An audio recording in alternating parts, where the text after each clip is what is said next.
साथियों, आप सभी को नून प्रणाम, राम राम, जय श्री राम। मैं आपका भाई मांगीलाल नोखड़ा। एक महत्वपूर्ण बात जो मैं आपके साथ में शेयर करना चाह रहा था। साथियों, आप सभी को नून प्रणाम, राम राम, जय श्री राम। एक महत्वपूर्ण बात जो मैं आप लोगों के साथ में शेयर करना चाह रहा था। साथियों, अभी हम लोग धरने से निकले हैं, रात के 9:30 बज रहे हैं। आज जो भी घटनाक्रम धरना स्थल के ऊपर हुआ, हजारों हजार लोग यहाँ पर मौजूद थे। 36 कौम की एक ही आवाज थी कि बहन भंवरी को न्याय मिले। आदरणीय कृष्णाराम जी के नेतृत्व में 120 अनशनकारी पिछले 10 दिनों से डटे हुए थे और पिछले 3 दिनों से 36 कौम के लोगों ने, समस्त जनता ये दबाव बना रही थी कि इनको अनशन तोड़ना चाहिए। क्यों तोड़ना चाहिए साथियों? क्योंकि ये जो हत्याकांड है, ये कोई साधारण हत्या नहीं है, ये बहुत बड़ा हत्याकांड है। इसके अंदर कई लोगों के राज है, कई बड़े लोग इस हत्याकांड में शामिल है। ऐसे लोग जो करोड़पति नहीं अरबपति है, ऐसे लोग जिनकी सत्ता के अंदर हिस्सेदारी है। कल से जो समाचार आ रहे हैं वो समाचार ही बड़े गंभीर और चिंतनीय है। और पुलिस की जांच जिस दिशा में घूम रही है, फलोदी का सबसे बड़े सोलर माफिया के बेटे का इसमें नाम आ रहा है। फलोदी के सबसे बड़े सोलर माफिया के बेटे का नाम आ रहा है इसमें। दूसरी चीज, बीजेपी के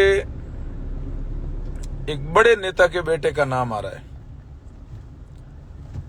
तो कुल मिलाकर के 19 दिन होने के बावजूद अभी तक इस हत्याकांड का खुलासा नहीं हो पा रहा है। इसका सबसे बड़ा कारण यह है कि इस हत्याकांड के पीछे बहुत बड़े लोगों का हाथ है।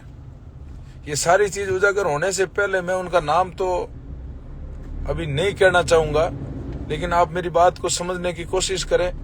और कुछ भाई बंधु है जो शायद मेरी बात को समझ गए होंगे। इस हत्याकांड के अंदर फलोदी सोलर माफिया, बहुत बड़ा सोलर माफिया, उसके बेटे का नाम आ रहा है।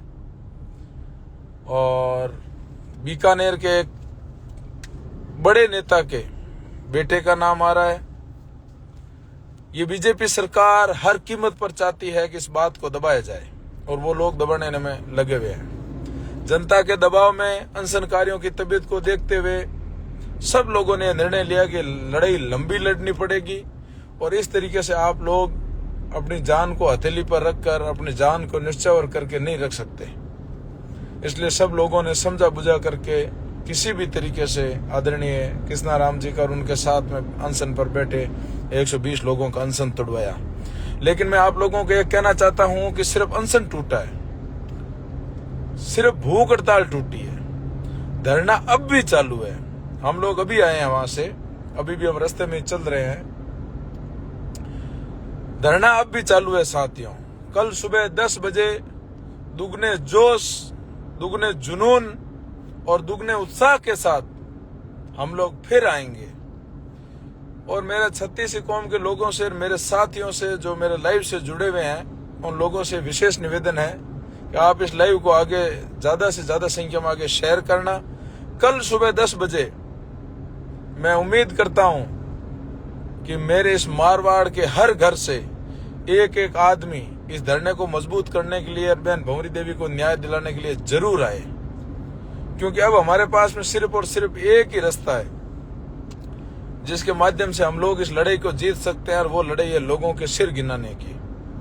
तो साथियों, मेरी आवाज आप जिन लोगों तक पहुंच रही है, आप लोग इस लाइव को ज्यादा से ज्यादा शेयर करना।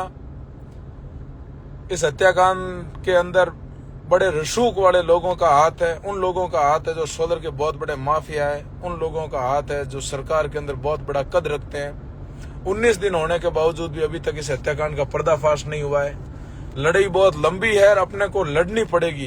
क्योंकि यदि आज बहन भंवरी देवी को न्याय नहीं दिला पाए तो साथियों मन से निकाल देना कि आगे भी किसी बहन बेटी को अपन न्याय दिला पाएंगे। मेरा आप सभी लोगों से यही निवेदन है, मेरे भाइयों से, मेरे साथियों से, मेरी माताओं बहनों से, कि कल सुबह आपको दुगने जोश के साथ, दुगने उत्साह के साथ, दुगनी ताकत के साथ आपको लौट की धरती पर आना है।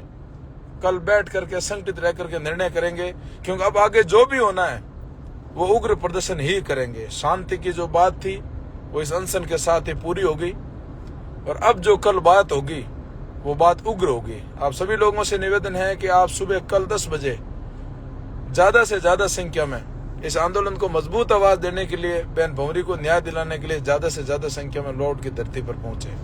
बहुत बहुत धन्यवाद साथियों। जय हिंद, जय भारत। किधर जुड़े